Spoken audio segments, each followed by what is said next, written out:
And welcome to That British Homestead. Today we're going to do some harvesting. Let's get started. Full disclosure, this place is a absolute jungle now, okay? So starting off, potato squash, so we don't need to harvest anything from there. Is it? Yes, you can see this is a bushing type. Once again, I still need to look that up to see which one's which, but I haven't done yet. This is a patty pan, but we've had no luck with this so far. I'm not too sure why. It's probably got too much nitrogen, but look, loads of males, no females. Here, got another patty pan. This is custard. And look at this one.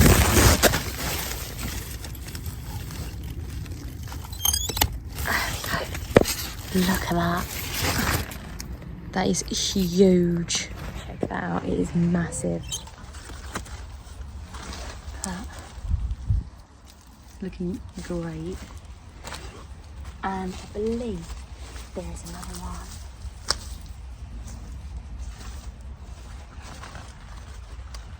Smaller one, but we'll take it anyway. Just here. Okay, so this is another patty pan called Sunburst. It's a bushing type, that's why it's so bushy. Let's have a look if there's anything to harvest. So, I don't know if you can see from over there, this is prolific. However, there's nothing to harvest right now that's big enough. But you can see, I'm going to get you one, that they are covered in small patty pan that look like this. Patty pans are wider, it's like just like a courgette, but they are a little bit wider. Normally I like to get them a little bit bigger than this, but this is still a very, very good patty pan. Okay, so this here is another squash. It is a winter squash variety, which is a potato squash. Okay, it's got huge squashes on it, absolutely prolific. It has absolutely tons of squash on it. It is prolific. This is another one of these squashes, as you can see. Hidden in here is a load of these squashes, but they're not ready yet. They're probably going to be ready at about September, so we're going to let them ripen up on the vine. This vine that's just beneath me here is called Jack Be Small. You've got some great examples over there as well. This vine has given us so much food already, and when the hot weather came, it did have a little bit of an issue with the hot weather, and it kind of went to sleep a little bit, but now it's cooled down just that little bit. I mean, it's still very, very hot. You can see how many squash are around here. This is a vining type, which means that it spews out across the allotment. So this here, this is shooting star. You just pop off the top, and I like to leave these just here. They'll rot down and make great soil, but that is shooting star. Great courgette. Here we have another winter squash. Now, this is not ready, like I said, it needs a long while to develop, but this is taffy in the winter squash. You can see some of them are not really getting fertilised due to the hot weather, but this one has been, and it's going to make a very delicious squash very, very soon.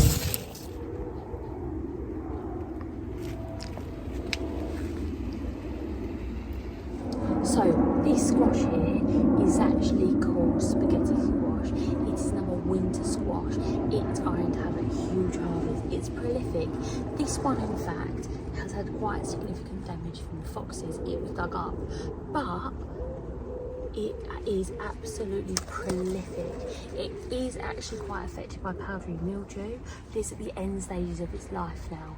It is just trying to grow these squashes as big as possible. So I'm going to let it do its thing. It's not very long now until we get a harvest. This one here is another example of these squash, and you can see two huge ones there. These are much bigger because they weren't affected by that animal digging them up. These are our cucumbers. They're doing amazingly well. This is a British cucumber called Telegraph. If you've been watching our channel for a little while, you know really struggled with these cucumbers, the British one. But now that that's all sorted and we know that it was slug damage, you can see how well these are coming along. My favourite, these are yellow cucumbers. These are my lemon cucumbers. These are my favourite cucumber that we're growing. The reason why they're my favourite is because they produce the most cucumbers and are the easiest to grow. Those out. This plant is just prolific. Another thing that I love about this cucumber is it's never bitter, which the other cucumbers, especially pickling cucumbers, they go really super bitter. I'm wondering, what's your favourite cucumber?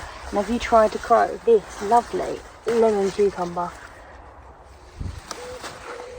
So when these sort of cucumbers get all gnarly like this, they're super bitter and horrible, but the lemon cukes never do that. These are good for the compost heap and the birds don't mind them. So this corn here is Fiesta. This is one that I've just found on the floor, obviously rodent damage. And this corn is multicoloured. However, it doesn't go multicoloured until it's developed, so this is white.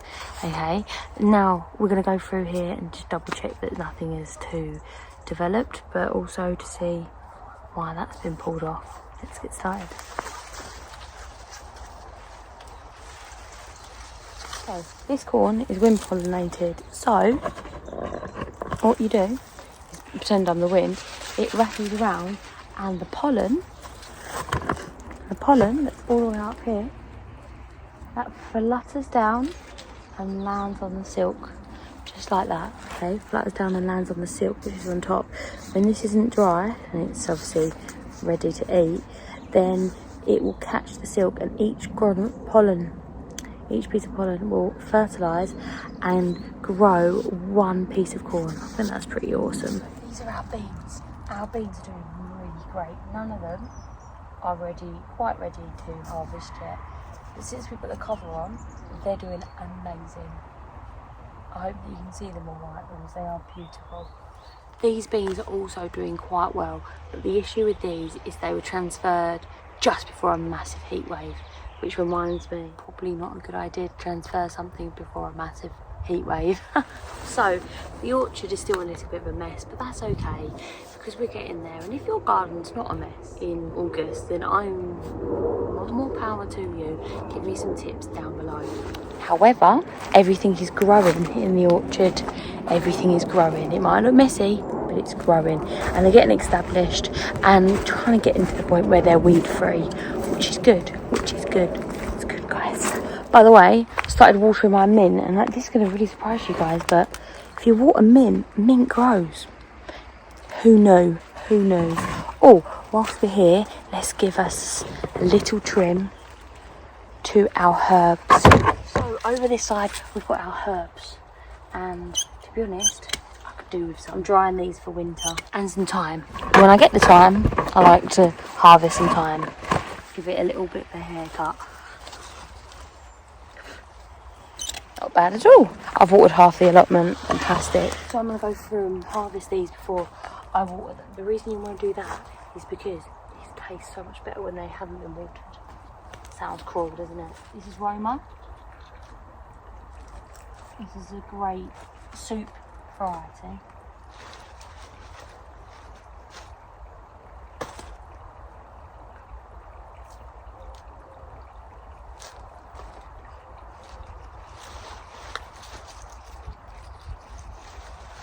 I'm not 100% sure what all of these varieties are.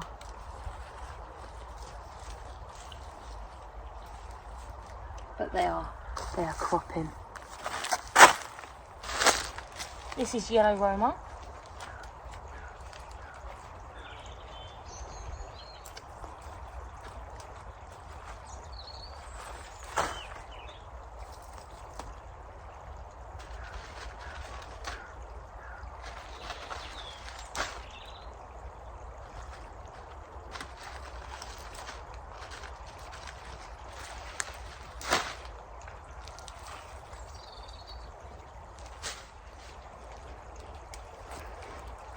I think that is an Ace 55. My favourite one here.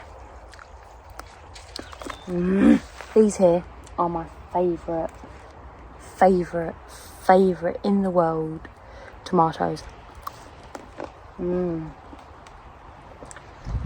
One issue with this, don't know what it is. If you know what that tomato variety is, please let me know. Like a brown cherry. It's amazing.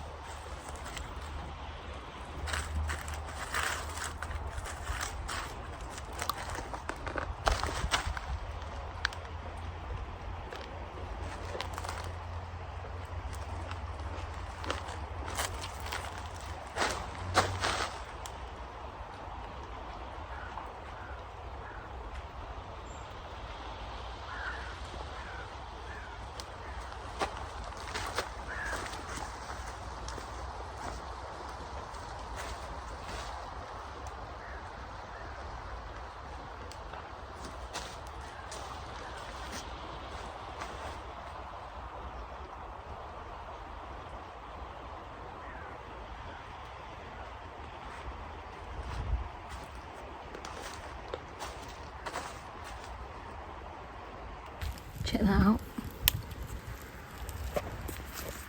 These are one of my faves as well. You can see how prolific these are. You see how many are still left on there. My goodness. Oops.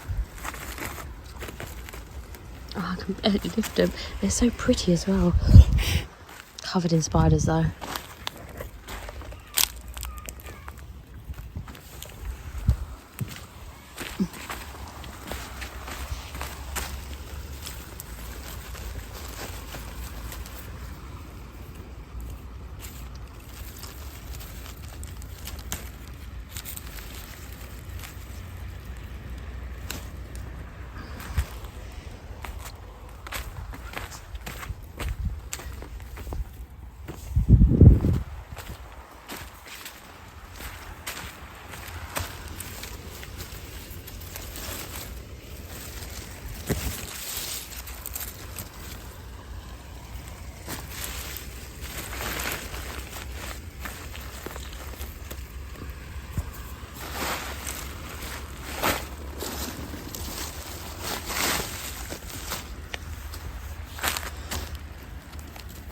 This one's dark Russian, but it's not very dark at all.